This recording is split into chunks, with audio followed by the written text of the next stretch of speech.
Isipin mo, nasa isang ospital ka. Naglalakad ka sa pasilyo, tapos naririnig mo yung tunog ng mga makina? Yung mga nagbi-beep na monitors, nakakakaba yun! Oo, mismo. Tapos nakikita mo yung pag-aalala sa mukha ng mga pamilyang naghihintay sa labas ng mga kwarto. Pero sa hindi inaasahang pagkakataon, nakadiskubre ka ng lunas sa isang malalang sakit na kumakalat doon sa ospital. Lunas talaga, ha? Oo, lunas.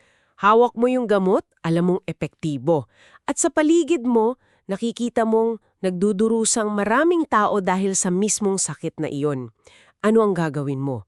Itatago mo ba yung lunas sa loob ng bulsa mo kasi naiisip mo, hala, hindi naman ako doktor, baka hindi nila ako pakinggan? Malamang hindi. Siyempre hindi, di ba? Ipamigay mo ito kahit nanginginig pa yung mga kamay mo. Ibibigay mo hindi dahil inutusan ka ng ospital, kundi dahil nakikita mo yung matinding pangangailangan. Yung pagbabahagi mo magmumula yun sa simpleng habag. Napakagandang panimula niyan para sa pag-aaral natin ngayon. Salamat. Kasi sa ating malalim na pag-aaral ngayon, ikaw ang direktang kausap natin, no? Ikaw na nakikinig. Marahil may dala kang ganyang lunas, pero madalas natatakot kang ilabas yan mula sa bulsa mo. Totoo yan para sa karamihan sa atin. Kaya gagamitin natin yung sitwasyong iyan para pasukin ng isang napakagandang konsepto mula sa mga sources natin tungkol sa pagbabahagi ng pananampalataya o yung tinatawag nating ebanghelisasyon. Ang misyon natin ngayon ay tuluyang nang baguhin ang pananaw mo. Kasi aminin natin, nakaka-intimidate talaga yung salitang evangelism para sa marami. Sobra. Naisip agad natin yung mga taong may hawak ng megaphone sa kanto o kaya yung mga pastor na ang galing magsalita, 'di ba? O yung mga taong sobrang daldal at parang hindi nauubusan ng energy. Layunin nating basagin ng kaisipang iyan ngayon at ipakita na ito ay para sa lahat. Okay, himayin natin to. Ang nakakabigani rito ay kung paano ibinabalik ng mga pinag-aaralan natin ang atensyon doon sa pinakapuso ng issue. Kapag sinuri natin yung mga ideya mula sa teksto natin tungkol sa evangelization as obedience, malinaw na ang evangelisasyon ay hindi siya isang estratehiya para magparami ng miyembro. Hindi siya marketing gimmick. Tama. At hindi rin ito isang programang pandagdag ng simbahan kung saan pwede kang mag-sign up kung gusto mo o skip kapag busy ka. Ito ay isang natural na resulta ng pagiging isang tunay na disipulo. Isang lifestyle, kumbaga. Mismo, ito ay mismong pamumuhay. Ang pagbabahagi ng pananampalataya ay hindi nagsisimula sa isang malaking entablado o sa isang magarbong kampanya. Nagsisimula ito sa simpleng pagsunod na nag-uumapaw mula sa isang pusong nakaranas ng pagbabago. Teka, gusto kong mag-pushback ng konti dyan kasi madaling sabihin na natural na resulta ito pero paano kung ang natural sa akin ay ang maging tahimik? Yung personality factor. Oo, 'di ba? Madalas natin itong marinig. Yung sasabihin nila, introvert kasi ako eh. Hindi ako sanay kumausap ng mga taong hindi ko masyadong kilala. Tahimik lang akong mananampalataya. Parang nagiging valid excuse yung personality natin para hindi na lang gawin yung misyon. Madalas nga nating ginamit na pananggalang yan. Kaya tatanungin kita, kung introvert ako, ibig sabihin ba noon exempted na ako? Ito ay nagdudulot ng isang napakamahalagang katanungan at dyan tayo madalas nagkakamali. Ginagawa nating pamantayan ang ating personality sa halip na ang ating pagsunod. Oh, ang sakit nun ah. Sa mga nabasa natin, idiniing doon ang isang napakagandang theological na konsepto na tinatawag na Missio Dei o misyon ng Diyos. May kasabihan nga sa text natin na hindi raw ang simbahan ang gumawa ng misyon. Ano daw ang gumawa? Ang misyon ng Diyos ang lumikha sa simbahan. Mula pa sa simula, nang hanapin ng Diyos sina Adan at Eva nang magtago sila, hanggang sa pagpapadala niya kay Kristo, ang Diyos ay isang Diyos na naghahanap. Kaya kapag ang isang tao ay naging tagasunod, natural siyang nakikiisa sa kilos na iyon ng paghahanap. Eksakto. Kaya babalik tayo dun sa analohiya ko sa ospital kanina. Kung hawak mo yung lunas, yung pagbabahagi mo ay hindi na nakadepende kung introvert ka o extrovert. Wala namang taong magsasabi sa naghihingalong pasyente na, sorry may gamot sana ako pero mahiyain kasi ako eh. Napaka-absurd pakinggan kapag inilagay mo sa ganyang sitwasyon. 'Di ba? Kasi nagmumula ang pagbabahagi sa habag, hindi sa kung anong Myers-Briggs personality type mo. At nung binabasa ko yung mga notes natin tungkol sa The Great Commission, yung huling utos ni Jesus sa Mateo 28, tsaka yung sa Gawa 1.8. Yung tungkol sa pagtanggap ng kapangyarihan? Oo, yun nga. Napakalinaw na ang kapangyarihan para magawa ito ay hindi manggagaling sa galing nating magsalita. Manggagaling ito sa banal na espiritu. Ibig sabihin, inaalis ng Diyos yung pressure sa ating mga sariling kakayahan. Napakagandang punto niyan. Kung ikokonekta natin ito sa mas malaking larawan, ang pagpiling manahimik ay hindi lang simpleng issue ng kaba. Issue ito ng alignment, yung pag-ahanay ng ating puso sa puso ng Diyos. Paki-explain nga to ng konti. Bale, kung ang pag-ibig sa Diyos ang pundasyon ng buhay natin, ang pagsanod ay nagiging manifestasyon ng pag-ibig na iyon. Sa katunayan, ayon sa source natin, kapag ang pananampalataya ay pinanatiling pribado, yung nakatago lang sa loob ng kwarto, unti-unti nitong naiwawala ang mismong sigla na nagbibigay buhay dito. So, namamatay siya. Oo, ang pananampalatayang hindi na ibibahagi ay parang tubig na hindi umaagos. Nagiging stagnant ito. Grabe, sapul na sapul yon. Parang sinasabi natin na kapag hindi mo shinare, ikaw din ang malulugi kasi mamamatay yung apoy mo. Tama. Okay, so kung establish na natin na para ito sa lahat, walang exception, extrovert man o introvert, paano ba ito natural na umuusbong? Anong ibig mong sabihin? Kasi paano nangyayari yung transition mula sa pagiging tahimik patungo sa pagkakaroon ng lakas ng loob na magsalita nang hindi ka inaatake ng panic attack? Ano bang proseso nito? Dito pumapasok yung tinatawag sa mga binasa natin na discipleship pipeline o daloy ng pagiging disipulo. May tatlong simpleng hakbang sa formula ni Jesus na makikita natin sa Mateo 4:19. Yung follow me and I will make you fishers of men? Oo, yun. Bale, ang formula ay sumunod, magbago at humayo para mamalakayan ng mga tao. Follow, transformation, mission. Okay, so step 1, sumunod. Una, ang pagtawag para sumunod sa Kanya. Ikalawa, ang pagbabago na siya mismo ang gagawa sa buhay mo. At ikatlo, ang misyon na ibahagi ito sa iba. Ipinapakita nito na ang paglago sa pananampalataya ay hindi lang inward-focused. Hindi lang siya tungkol sa personal na Bible study? Hindi lang ito tungkol sa pagpapalawak ng personal na kaalaman sa teolohiya o pagiging mas mabuting tao. Ang tunay na paglago ay palaging may outward movement. Kailangan may paggalaw palabas patungo sa ibang tao. Pero paano kung feeling ko hindi pa ako sapat? Siguro, ikaw na nakikinig ngayon, naiisip mo rin ito. Wala pa akong 1 taon na umaten ng church, hindi ko pa nga kabisado ang mga libro sa Biblia eh. Oo, karaniwang takot yan. 'Di ba? Paano kung mag-share ako tapos may itanong sila tungkol sa mga dinosaur o sa Book of Revelation tapos hindi ko alam ang isasagot? Hindi ba mas mabuting mag-aral muna ako ng mabuti bago ako mag-try na kumausap ng iba? Isang napaka-valid na takot yan. Pero isa sa mga pinakamalaking maling akala na natuklasan natin sa ating pagsisiyasat ay ang ideya na ang pagbabahagi ay para lang sa mga nasa advanced stages na ng buhay espiritual. So, mali pala yun? Mali siya. Sa katunayan, tinutukoy ng materialis natin na ang pinakamabisang pagbabahagi ay madalas nangyayari sa simula pa lang ng buhay ng isang mananampalataya. May kwento ba tungkol dyan? May isang napakagandang kwento sa Biblia tungkol sa babaeng Samaritana na nakausap ni Jesus sa isang balon. Nang ma-realize niya kung sino ang kausap niya, hindi siya umuwi para kumuha muna ng diploma sa teolohiya. Hindi siya nag-aaral ng apologetics? Hindi. Hindi siya nag-memorize ng mga doktrina.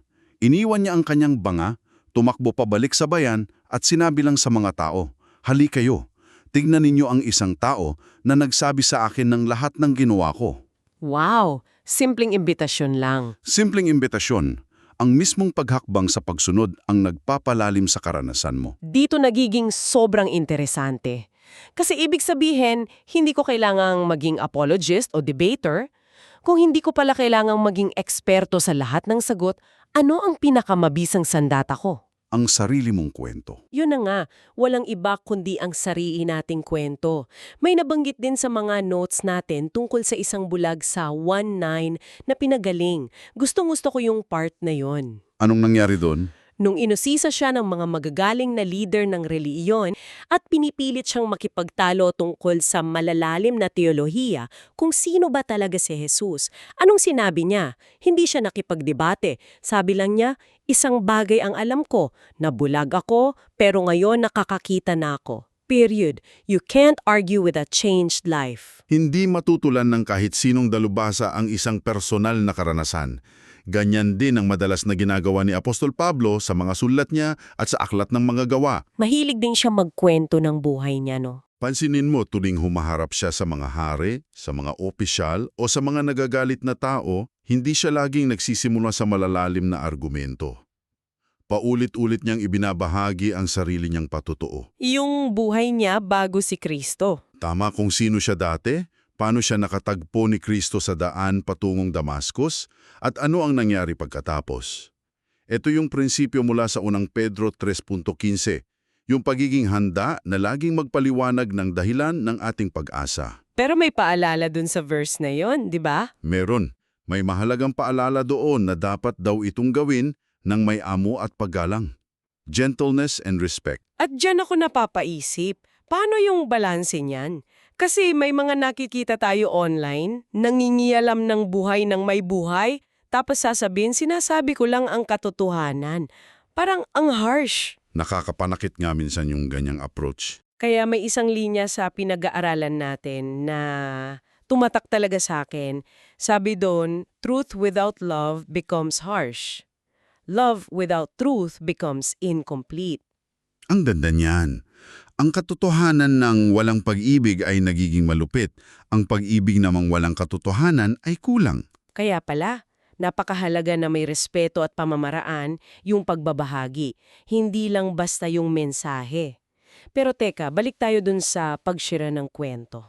Sige. Paano kung yung kwento ko ay boring? Boring? Paanong boring? Paano kung lumaki na talaga ako sa simbahan, wala akong kwento na nailigtas ako mula sa matinding bisyo o nakulong ako at nagbago? Paano makakarelate ang iba sa kwentong sobrang ordinaryo? Yan marahil ang pinakamadalas na rason kung bakit nananahimik ang mga taong lumaki sa pananampalataya. Inaakala nila na kailangan ng dramatikong kwento para magkaroon ng epekto. Yun ang iniisip ng marami. Pero ipinapakita ng mga source natin na ang pag-iingat ng Diyos sa iyo mula sa mga kapahamakang iyon ay isang himala rin mismo.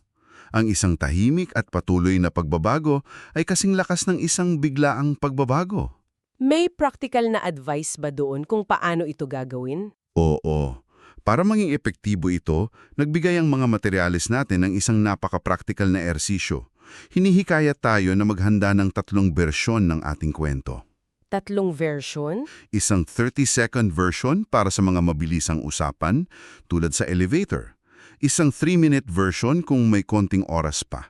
At isang 10-minute version kapag nagkakape kayo ng isang kaibigan at nag-open up siya ng malalim. Wow, okay. Anong laman ng mga bersyon na yun? Ang structure ay simple lang. Una, ano ang buhay mo bago mo naranasan si Kristo? Ikalawa, paano nangyari ang pagtatagpo ninyo? At ikatlo, ano ang pagkakaiba ngayon? Kapag handa ang mga versyon nito, madali mo na itong maibabahagi kapag bumukas ang pagkakataon. Okay, so wala na tayong lusot na hindi ko alam ang sasabihin ko. Kasi nga naman, sarili nating buhay yun eh. Alam natin ang script kasi buhay natin yun. Tama, ikaw ang pinanga-eksperto sa sarili mong kwento. Pero kahit handa na ang kwento natin, aminin natin, nandyan pa rin yung halimaw na tinatawag nating takot. Kahit memorize ko na ang 3-minute story ko, nakakatakot pa ring ma-reject, lalo na sa kultura natin dito. Yung konsepto ng hiya. Oo, tsaka yung pagkikisama, di ba? Ayaw nating maging killjoy o yung feeling na nangangaral ka sa gitna ng inuman, kwentuhan, or sa family reunion. Nandun yung matinding hiya. Paano natin naalisin ang pressure na ito sa mga balikat natin? Obedience before results. Ang pagsunod ay bago ang resulta. Paano yon? Sa kultura natin ngayon sa trabaho, sa social media, nasanay tayo na sinusukat ang tagumpay sa pamamagitan ng numero. Ilan ang likes, ilan ang napabenta mo. Metrics, kumbaga. Oo, kaya nadadala natin ito sa pananampalataya. Iniisip natin, kung nag-share ako at nagalit siya o hindi siya naniwala, failure ako. Pero ayon sa mga teksto natin, sa kaharian ng Diyos, ang trabaho natin ay magtanim lang ng binhi at magdilig. Ang Diyos lamang ang nagpapalago ng binhing iyon. Ah, okay. Ang pagpipilit na ikaw ang magpapabago sa tao ay isang pabigat na hindi naman ipinasan sa iyo ng Diyos. Alam mo, parang pagiging delivery rider to eh. Delivery rider, paano mo nasabi? Paborito kong isipin ito. Isipin mo ikaw yung rider ng isang sikat na shopping app. Ang trabaho mo ay i-deliver yung package ng maayos sa tamang address, di ba? Oo, syempre. Pero kapag kumatok ka sa gate at galit na galit yung nag-order kasi ayaw na niya nung item o baka nagbago isip niya, hindi mo yun iiyakan. Hindi ka magpapadepress dahil hindi niya itinanggap yung package. Bakit? Kasi hindi naman ikaw ang gumawa nung item. Mismo, hindi ikaw ang gumawa at hindi ikaw ang sender. Ang trabaho mo lang ay i-drop off. Yung takot natin sa rejection sa evangelisasyon, nangyayari yan kasi sineseryoso natin at pinipersonal natin yung pag-ayaw nila sa package. Ang trabaho lang naman natin ay mag-deliver ng may pag-iingat kay God na kung kukunin nila o hindi. Napakagandang paglalarawan yan. Kung ganyan ang pananaw natin, mawawala ang bigat ng hiya. At kailangan din nating kilalanin na hindi lang ito simpleng kaba o takot masabihang killjoy. May iba pa ba? May ibinabangit din sa mga konsepto natin mula sa Epeso 6 na ito ay isang uri ng espiritual na labanan, spiritual warfare. Kaya pala minsan parang may pumipigil. Totoo yan. Kapag nagbabalak kang magbahagi ng pag-asa, asahan mo na makakaramdam ka ng matinding pag-aalinlangan, katamaran o biglaang hiya. Hindi lang ito simpleng psikolohiya. May puwersang ayaw na magsalita ka. Nakakatakot naman yan. Paano natin lalabanan? Kaya napakahalaga ng panalangin bago ka pa man mag-open ng bibig. At heto ang maganda. Ikinukonekta ng materyales natin na ang takot kapag iniiwasan at tinatakbuhan ay lalong lumalaki. Nagiging higante ito sa isip natin. Pero kapag hinarap mo, Pero kapag hinaharap natin ang takot na ito ng may simpleng pagsunod, unti-unti itong lumiliit. Ang totoong sukatan ng tagumpay sa paningin ng Diyos ay hindi ang success metrics ng mundo na nakadepende sa bilang ng na-convert. Ang sukat niya ay ang iyong katapatan na subukang mag-deliver ng mensahe. wow, ang laking tinik ang nabunot sa dibdib ko doon. So, success pala sa mata ni God yung mismong pag-try mo, kahit inisnab ka ng kinausap mo? Hinga ng malalim dyan, okay? May isa pa magpapagaan ng loob mo, ikaw na nakikinig. Ano yon? Ito yung nakita natin sa pag-aaral na nagsasabing hindi mo pala kailangang gawin ito na parang Lone Ranger. Hindi ito solo flight. Mas efektibo pala ang evangelisasyon kapag hindi ka nag-iisa at kasama mo ang komunidad. Paano gumagana to in practice? Kung titingnan natin ang kasaysayan ng unang iglesia sa Gawae 8.4, may isang nakakabigyaning pangyayari. Nang magkaroon ng matinding pag-uusig sa Jerusalem, ang mga mananampalataya ay nagkawatak-watak at tumakas. So nagtago sila. Hindi lang sila nagtago. Alam mo ba kung sino ang nagpapakalat ng mensahe sa iba't ibang probinsya at bansa? Hindi ang mga kilalang apostol, kasi naiwan sila sa Jerusalem. So sino yung nangagat? Ang nagpakalat ay ang mga ordinaryong tao. Mga mangangalakal, mga nanay, mga karaniwang pamilya at trabahador. Dinala nila ang mensahe saan man sila mapadpad. Mga ordinaryong tao lang din pala. Oo, at hindi lang yan. Kapag nagpapadala si Jesus ng mga disipulo, pinapapunta niya sila ng daladalwa o 2x2. Bakit may kasama pa? Para sa suporta at para sa accountability. Para kung panghinaan ng loob ang isa, may magpapalakas sa kanya. Ito ay isang misyon na ginagawa kasama ang ibang nagmamahal sa Diyos. Walang solo flight dito. Napaka-practical. Kaya kung iisipin mo, ikaw na nakikinig, hindi mo kailangang pumunta sa malayong bundok para maging misyonero. Ang iyong opisina, ang grupo mo sa school, yung online community mo, o kahit ang sarili mong group chat, yan ang iyong modernong Jerusalem. Nandun ka na eh. Oo, pinadpad ka na doon ng Diyos, di ba? Pero paano tayo papasok sa mga pusong sarado? Paano natin bubuksan ang pinto nang hindi tayo nagmumukhang nangangaral lang? Ayon sa binabasa natin, ang susi daw ay serbisyo. Tama. Ang practical na serbisyo tulad ng pagpapakain sa nagugutom o pag-aalaga sa may sakit, ito ay nagsisilbing pintuan. Kapag tinulungan mo ang isang katrabaho sa mabigat niyang task o nakinig ka sa kaibigang may pinagdadaanan, nagpapakita ka ng totoong malasakit. Ang ganda ng combination eh.